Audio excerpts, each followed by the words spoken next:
Okay, so this is part 4, when a woman stalks a man, legal system, mental illness, spirit children, and hoodoo.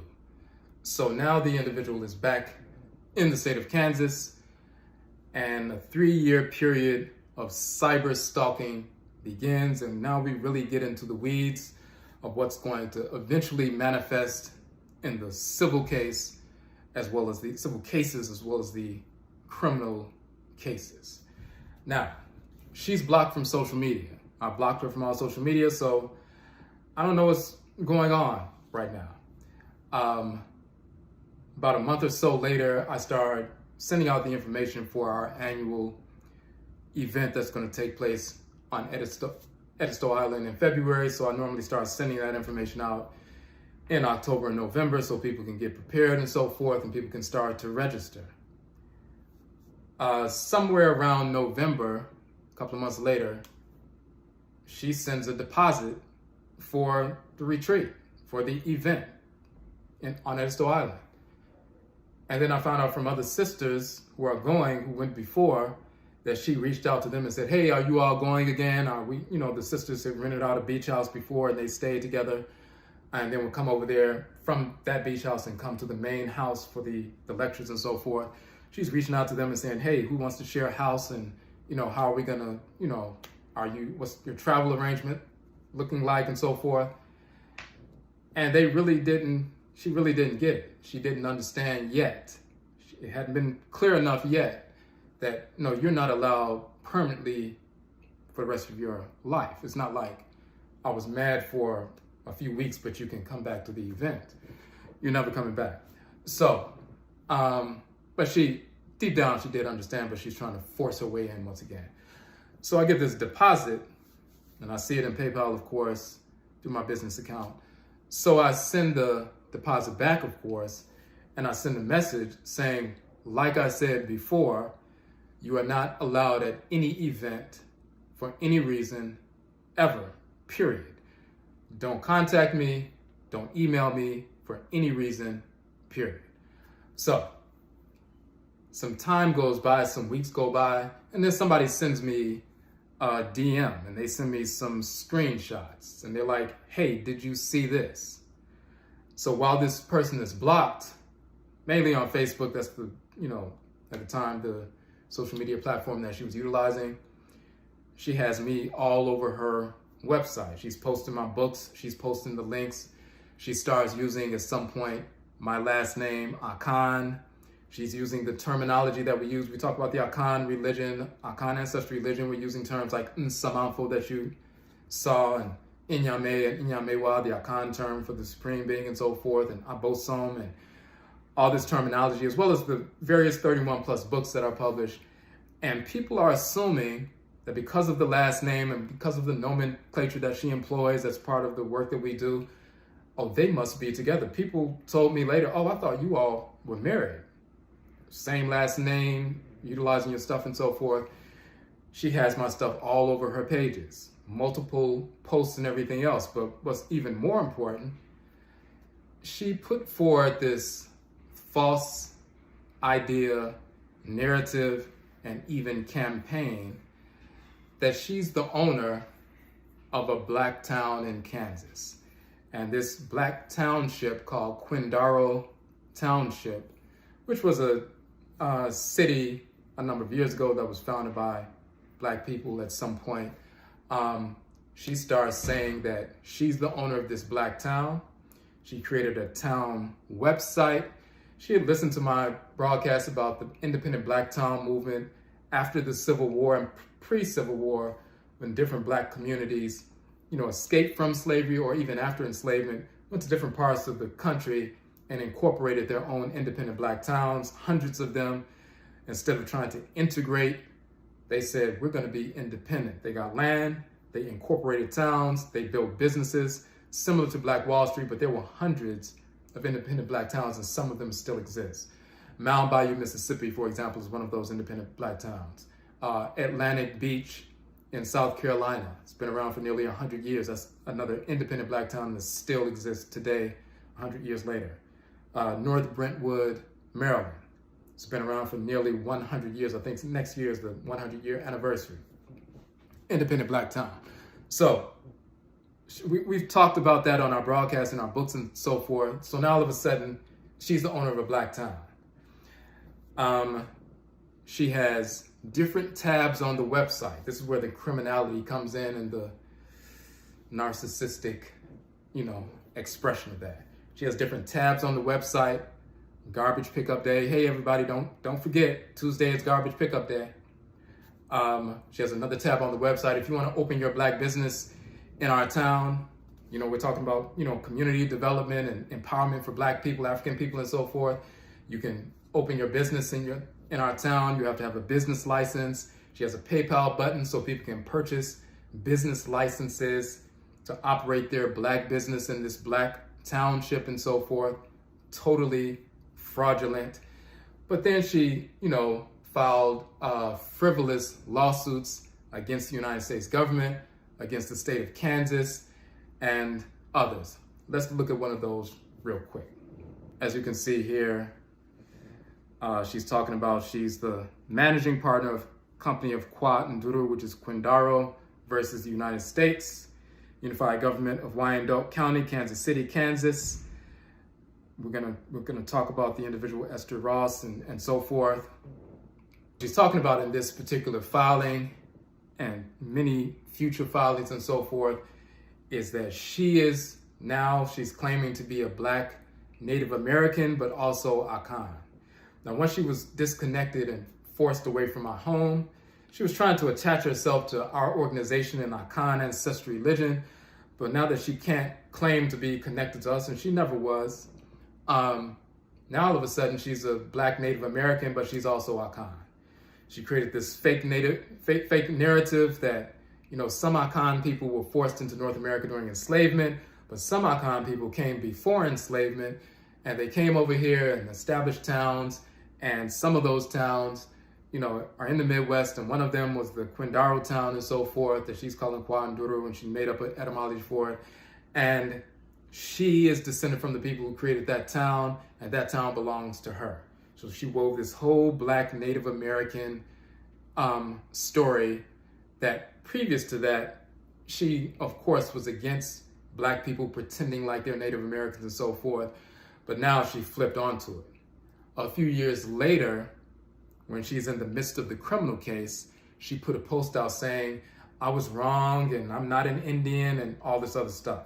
But at this point, she's filing, and by the way, these cases are still going on, and she recently filed another writ of certiorari with the Supreme Court trying to push this nonsense. So she's forcing these fraudulent cases through the system.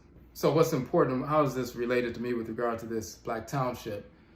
Not only is she using my name all over and people are assuming that, oh, he must be part of this black town as well. I've been studying his work as well, so all these years, oh, they have a black town?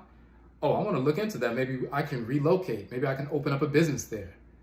She had my image, my face, my title on the website for the Quindaro Township. She said I was a trustee on the board of this town, and she's selling these fake business licenses. Now, if the feds came and someone is selling fake business licenses and they're trying to see who's behind this, she's homeless. So whose face is on the website? My face is on the website. So she's trying to draw me in, number one, to something criminal that could set me up for something criminal. But number two, she's also trying to attach herself to me using my last name and also, saying that I'm on the board of trustees of this fake town. She's talking about the different holiday observances, traditional holiday observances that they have in the town. And one of them is going to honor me as the Asafo Hindi, which means warrior chief of the Choctaw Nation in North America. And I'm going to be honored as the warrior chief for all the work I've done for this black town and for black people in North America. And there's a holiday dedicated to me. Now, a couple of things are insane, of course. The Choctaw Nation in North America. I'm not one of these individuals who are so consumed with self-hatred that they're pretending that our people didn't come from Africa into the Western Hemisphere. They're pretending like, oh, we're Native Americans, we were already here, there's no such thing as slave ships, and we didn't come on a slave ship. There's a small contingent of Black people who've been pushing that narrative, and it's always based in self-hatred. It's total nonsense. It's always based in self-hatred. We've learned to hate our noses, hate our lips, hate our skin color, hate our hair texture, hate everything about ourselves from the enslaver, the white enslaver. And some of our people have taken that to the extreme, pretending like our people never came from the continent of Africa, and they have this little silly movement going about they're the original Native Americans. So we've written about that, we've exposed that, totally against that. If somebody thought that I was claiming to be a warrior chief of the Choctaw Nation, pretending like I'm a Native American, that would destroy any credibility I have as a true historian. Whenever people read my books, they see how thorough the information is, the linguistics, the cosmology, the true story, history, and so forth. If they were to read what was on that site and believe that I'm claiming to be a Choctaw, which is ridiculous, that would destroy my credibility as a historian, as someone talking about culture and spirituality and empowerment for our people. I would just be another self-hating individual trying to put forward false narratives for some kind of financial gain or gaining some kind of power or influence over a small group of people. So of course, this is insane. So I put out a PSA at some point. In fact, it was 2019. I put out a PSA on Facebook and eventually on Instagram, simply letting people know, if you see this site, there's an individual, she's using different names and so forth, we are not in any way affiliated with this individual. This is plagiarism. It's also a false narrative. It's also, criminal and so forth. We have nothing to do with this individual. If you want to know who we are connected to, simply reach out to us. Never believe individuals who are simply plagiarists, vulgar plagiarists. So we put that PSA out. I'm going to show you that PSA, but first let's look at a couple of emails regarding this Quindaro Township that are part of that were entered into evidence, as part of this trial. First, I want to show you the first PSA we sent out in 2019 because we had to send out another one. It says, plagiarist alert, Sakomufo, that's the title she was giving herself. I talk about myself, Odwirafo, Kwesi, Nehem, Ptah, Akhan.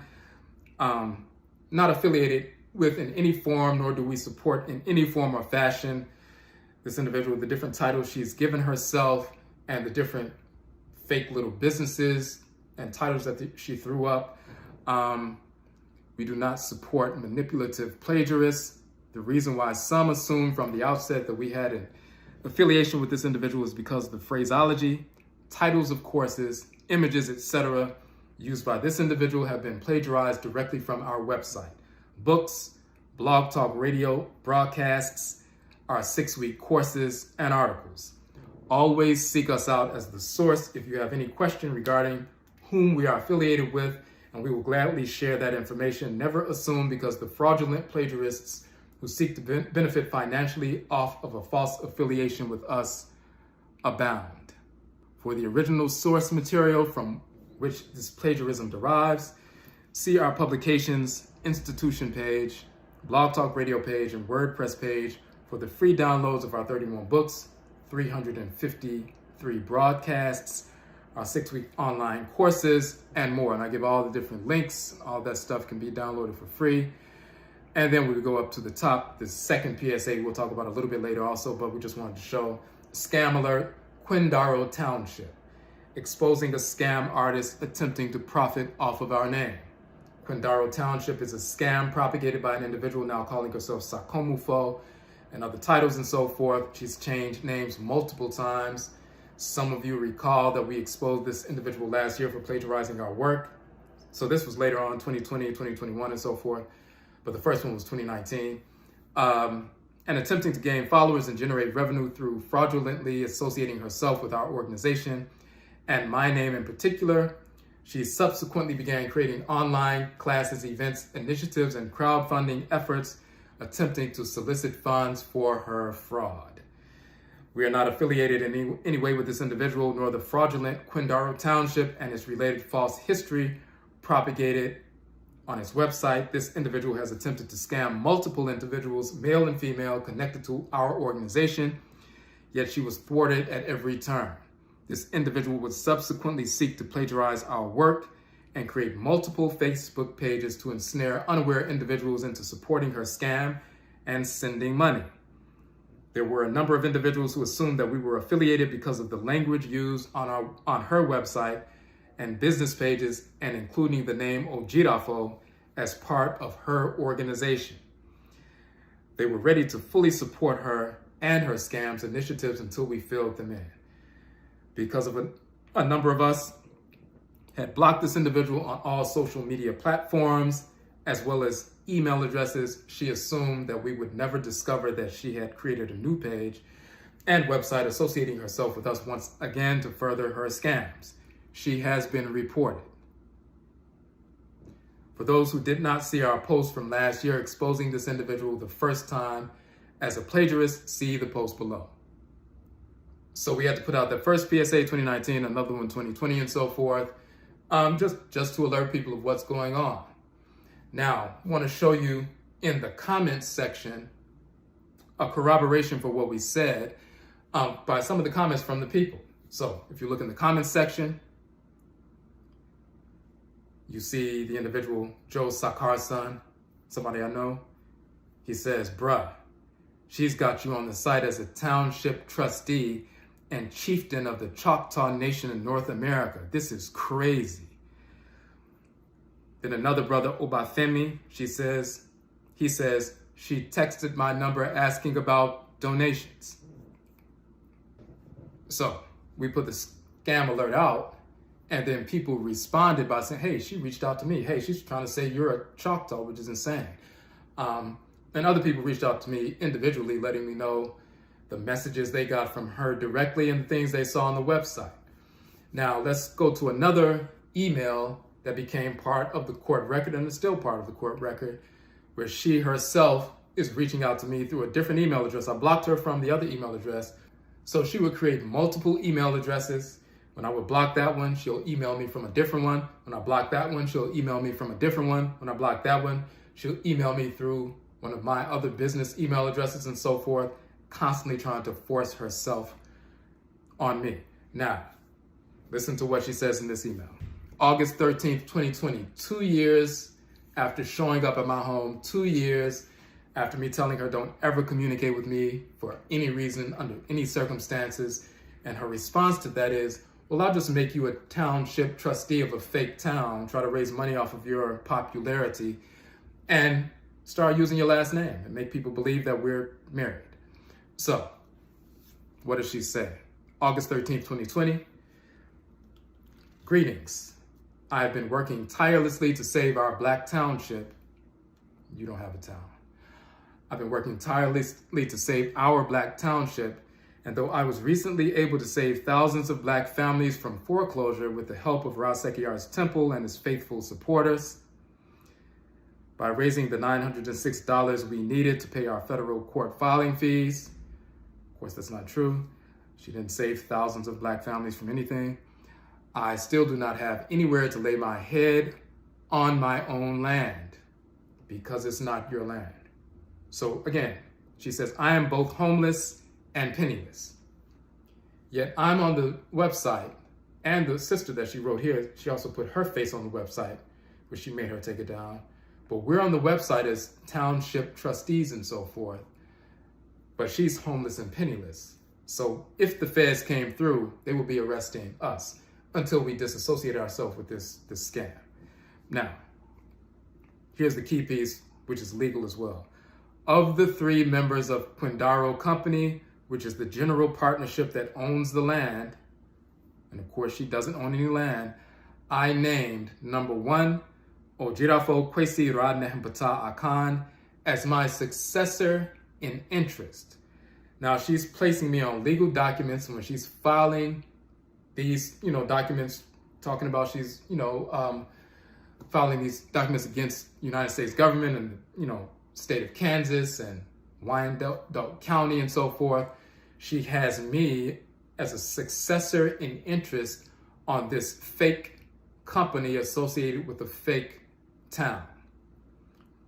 She mentioned me and she mentioned 2 other individuals. Then she says, I no longer have the will to continue fighting an uphill battle alone, being shot in front by my enemies and stabbed in the back by my people, all in an effort to preserve our legacy, heritage, land, and freedom as Black people, which is nonsense. Now, if you look at my response, and this is for, at some point, at first I used to reject her emails. I would just delete them. But after a while, after, over a year or 2 and so forth, I was like, maybe I need to start, saving these emails. And I started saving them. So some of them I deleted, but I have enough to do what we need to do in court. My response here, and this was purely, really not a message to her per se, because she's, of course, not listening, but it was to create a paper trail, just in case. I said, do not use my name for any reason, under any circumstances. As I stated before, do not contact me by any means for any reason at any time now or in the future ever. As of the sending of this email, your email address will be blocked, just as your phone number and all social media accounts have been blocked already. And the few times that I responded to her, when she would send multiple emails, usually I wouldn't respond. When people are narcissistic, they want to, as long as they're engaging you and they get you to engage, even if it's an argument or a debate or a contention, they feel like they're winning if they can get you to engage them. The worst thing in the world for a narcissist is to be totally ignored or dismissed. That's when they ramp up their forced engagement. But I ended the email like I ended a couple of other emails. As soon as I send this email will be blocked, so do not respond because I'm not listening to that. Another email a few months later. Now, this is another key point that corroborates what we said in our PSA. She's calling me the warrior chief of the Choctaw Nation and so forth, and dedicating a holiday to me. That's supposed to be flattering. Maybe that's going to make me realize she's my divine complement. Pure nonsense. So this is what she says. This is a message of loving correction. Please receive it as such. We are one people, one family, one nation. We've never been a family. We've never been one. She has nothing to do with our organization. Nanasom amamre amainsesu should be our focus. We must put our egos and petty differences aside. Insane, narcissistic talk. You are destroying my children's belief in Nanasom, which simply means ancestral religion. Please kill me instead. They have lost all trust in Inyame wa Inyame, meaning the Supreme Being, the Abosom and Nananom and Samanfo, the deities and ancestral spirits, because of you. I spent years cultivating their individual and collective Echi sign, and I am doing all within my power to fulfill my Nkrabia, which means destiny.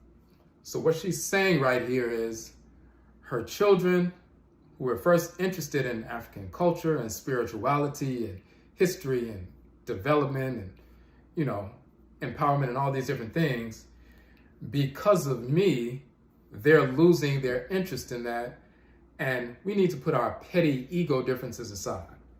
This is an individual who tried to, put me on a fake website and put me in United States courts, including the Supreme Court, on a fake town and saying I'm the successor in interest and all this other nonsense. Now, let's look at the rest of it. Notice she capitalizes, humble yourself and listen to the advice of your Nananom Nsamafo, your spiritually cultivated ancestresses and ancestors. I lay upon your head my children's rejection of ancestral religion until you do. Get a reading to see the error of your ways before it is too late. You owe my children sincere apologies in the name of all that is divine.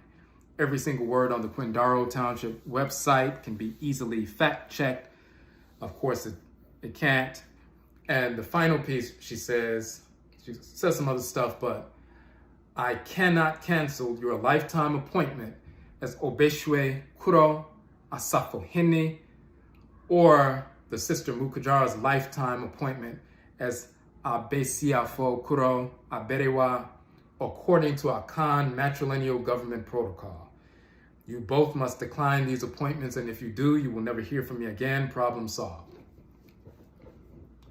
So here she's admitting that she gave me a lifetime appointment of Asafo Heni.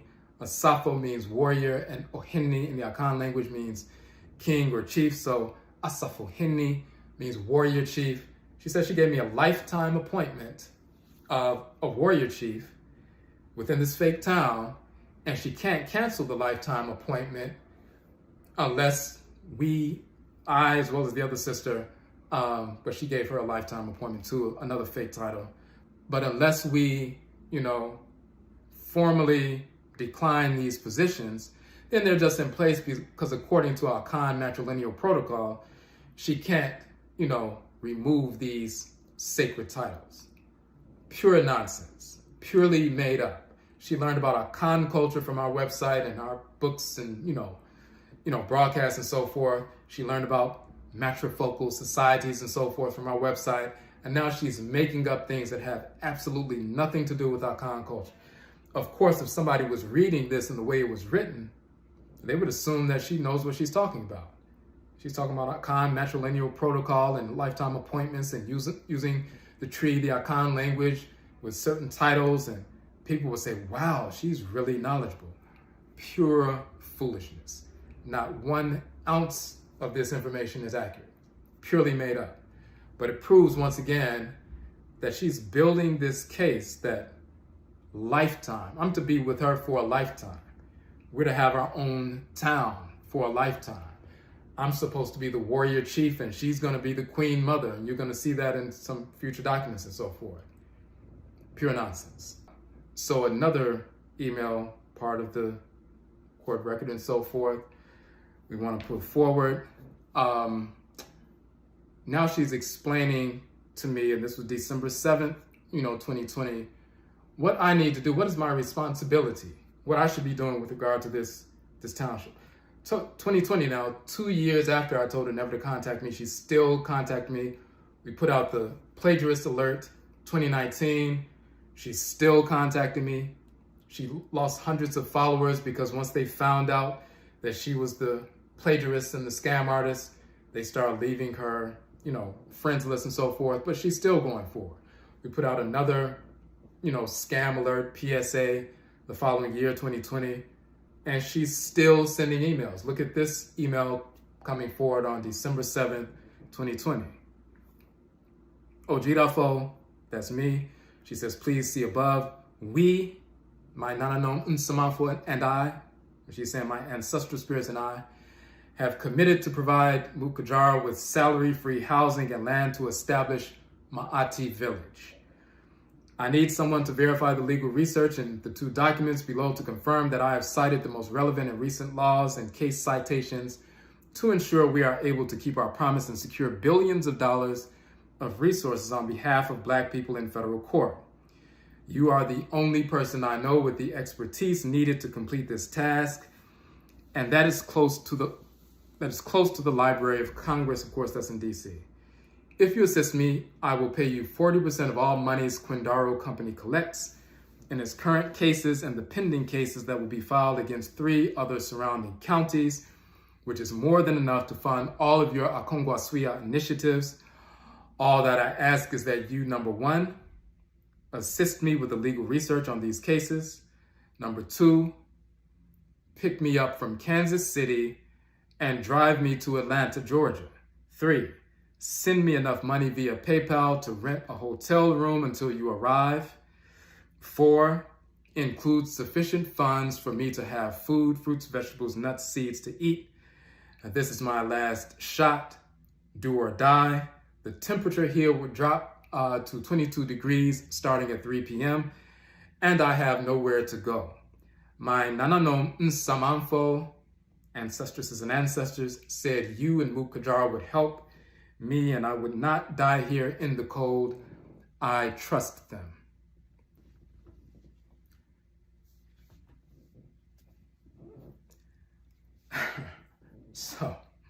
So look. So basically, I need to drive to Kansas. I need to pick her up. I need to drive her to Georgia. I need to give her money. I need to put her up in a hotel. I need to buy her food. I need to help her file these cases. I need to do the work. I need to work for her because this is our town after all. It's our town. Totally dismissive of 2 years of requests and demands to not contact me for any reason, under any circumstances. And of course, she keeps going. This is part of that mental illness. But once again, when we talk about expressions of mental illness, there's some people who are catatonic. Their perception of reality is totally twisted. As I said, they can just walk out into traffic. They don't see the difference between reality and what's in their head.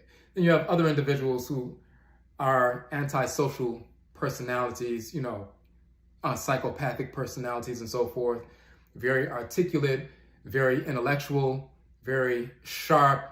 It appears from the outside, but they're still imbalanced, self-destructive, narcissistic, and various other things. They know exactly what they're doing. They're not unaware. They know what they're doing is criminal when they're engaged in criminality. They know exactly what they're doing, and they engage in various forms of subterfuge and different kinds of machinations to get away with the things they're doing. Just like a serial killer, they know exactly what they're doing, and they plot, plan, and, do whatever they need to do to get the job done. She's one of these individuals. She's not so mentally ill that she doesn't understand what's happening, or she's so delusional that she doesn't know what's taking place, or she believes what she's saying. She knows what she's saying is totally inaccurate, totally false. She's building fake narratives, and we will show that as the series goes on. So when it gets to the court case, she talked about sending money through PayPal and so forth. Let's look at the next phase when I've blocked all these different email addresses and she's emailing me through different addresses. She's blocked, so now she starts to use PayPal. PayPal money requests. You can send a PayPal money request to somebody. They can't block you in PayPal. It looks like a regular business transaction. I go to my business PayPal account and, you see PayPal money requests from this individual. Let's look at a few of those. Just a few, because many of them are just deleted, but a few of them are saved. And this is what we have. So let's look at some of the dates first. October 7th, 2020, $20. She's asking for October 26th, 2020, another 20. December 7th, 150. December 7th, 150. December 7th, again, 150. December 7th, 150. May 27th, 2021, $25. June 4th, 2021, $25. And what's important also, one of the reasons why she sent the PayPal money requests is when you're sending money requests, you can add a note about what the money request is for. So you see in the note section, this is her way to communicate with me since I've blocked her from various emails. Reclaiming 138 square miles of land for Black Safe Haven. Please donate for internet, $183. And then the court case and so forth. Another message. The temperature low here is 21 degrees. I have no heat. Have compassion. Quindaro Township, Quindaro Company, and so forth.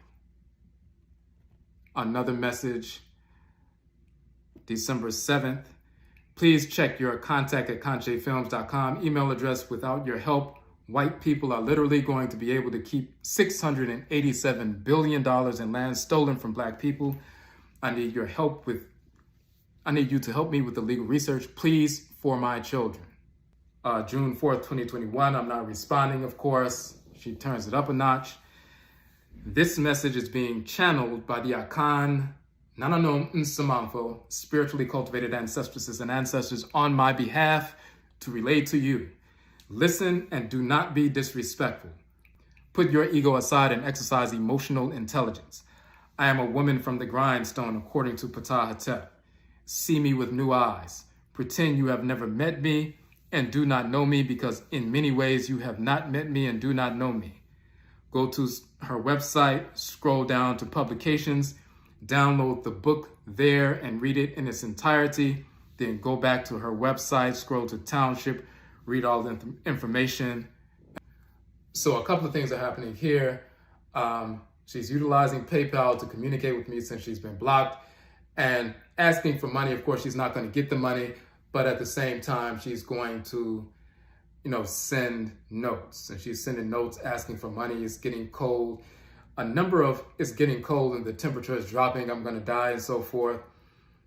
Spanning over a few years. She's been dying in the cold for years. She's just been dying. Every year, dying in the cold. Resurrecting, apparently, dying the next winter. So,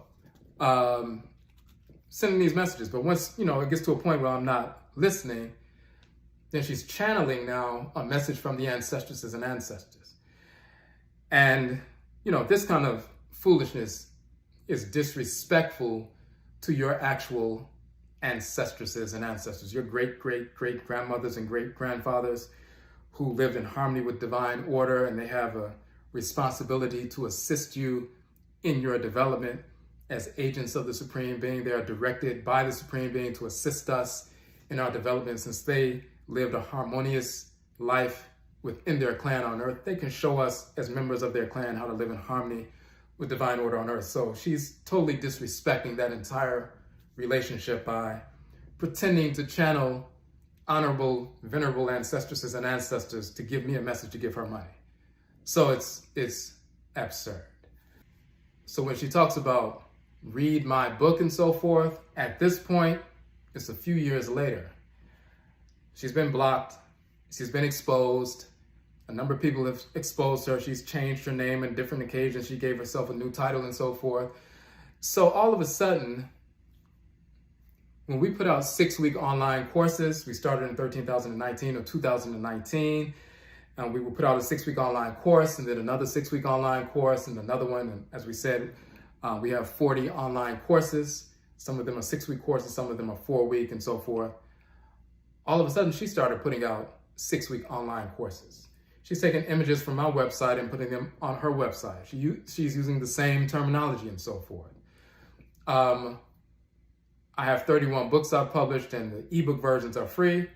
All of a sudden, you'll find later on that she's talking about she has 20 books that she's published and the 20 online versions of her books are free as well. Utilizing the images and collages and things that we've used for broadcasts and articles and everything else. And somehow they're showing up on her site. She's writing about other things, but she's incorporating, information directly from our website, articles, books, and everything else, terminology, making people believe that we're connected. So now all of a sudden she has a number of books out, she has a number of 6-week online courses out and so forth, all this different information. So she's been exposed, a number of people are finding out what's happening. So now she has to write a book to put this fake narrative together. Remember when she left my home and she was at Union Station? She's like, well, I thought the spirits told you that we were coming. And then she said, and we were in danger. That was the beginning of the lie, that she was in danger. That's going to be very important, talking about why she showed up in DC once again. So this is another email, part of the court record and so forth. She's emailing the county clerk of Jackson County in Kansas City. What is she saying to the county clerk? Where in this land, the Quindaro town site land exists. What is she telling these people? It's Quindaro Company and Quindaro Township. Greetings, this correspondence is to bring to your attention Kansas District Court case in which Quindaro Company is seeking to recover its private property land, which was stolen and illegally annexed by the Unified Government of Wyandotte County, Kansas City, Kansas, in addition to monetary damages and punitive damages, and also Kansas District Court case in which Quindaro Township is seeking to reestablish its independent local government and recover its township, which was illegally abolished and annexed by the Unified Government of Wyandotte County, Kansas City, Kansas, in addition to monetary damages and punitive damages.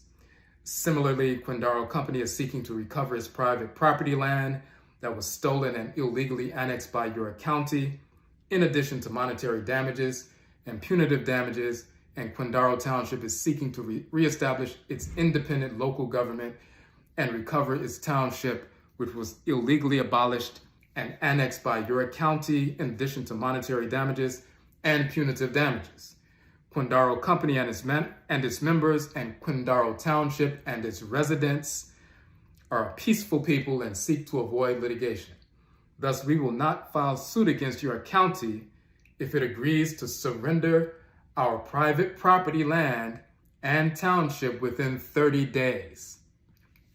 It may also be helpful to know that we are giving unauthorized residents a full year until December 31st, 2021 to vacate Quindaro Township, in addition to guest income-based lease options that allow residents to pay no more than 22% of their monthly income in rent, and the guest business lease option that allow business owners to pay more than 25 cents per square foot per month to retain their business locations.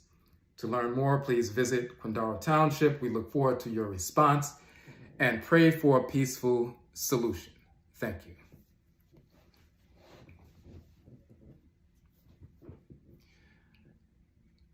So, basically, she's telling the Wyandotte government, we're filing a lawsuit against you for billions of dollars. We're ready to move on this fake, fraudulent lawsuit, pretending like, this land belongs to us. And by us, she means her, because nobody's part of Quindaro Company, is just her. Homeless, penniless, sitting outside, typing some nonsense. But she gave them 30 days to get out of town. But if you want to stay in town, there's a lease option. For individuals, you can pay no more than 22% of your income, and then you can pay us, meaning her, and you can stay in town. And if you have a business, we have a formula that we put together that you can pay us on a monthly basis to lease your property space. But if not, you got 30 days to get out of my town. This became part of the lawsuit that she filed, hundreds of pages, in DC Superior Court. So, that's what's going on. So again, after all of this, she's been shut down. She put this information out. She's sending the PayPal money requests and so forth, talking about I'm a successor in interest to Quindaro and all this other stuff. That's when we sent out the second Quindaro Township scam alert on Facebook to let everybody know this new scam that she's developed over the past couple of years, and the book she's written about This Is Our Township and who we are and how we came to America, and we're indigenous Native Americans, but we're also Akhan. I'm still going to maintain that, false narrative, because I said it before, so I can't all of a sudden abandon that ethnicity and pretend like I'm Native American, so I'm both now. Threatening the Wyandotte government. I mean, I don't care about people threatening the government, but at least it should be accurate. So, so we shut all of that down.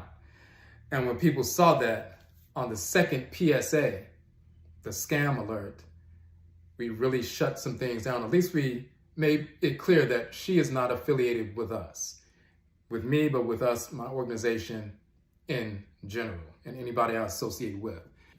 So once that happened, as we said before, someone who has narcissistic tendencies and so forth, or expressions, when you're dismissive or you shut down anything that they're dealing with, but you're not engaging them directly, they have to turn things up a notch or 2 notches or 1,000 notches. She realized that she was not being effective, so she decided that for the first time in 3 years, she was going to have to engage me in person. So she returned to Washington, D.C. and showed up at my doorstep once again after 3 years.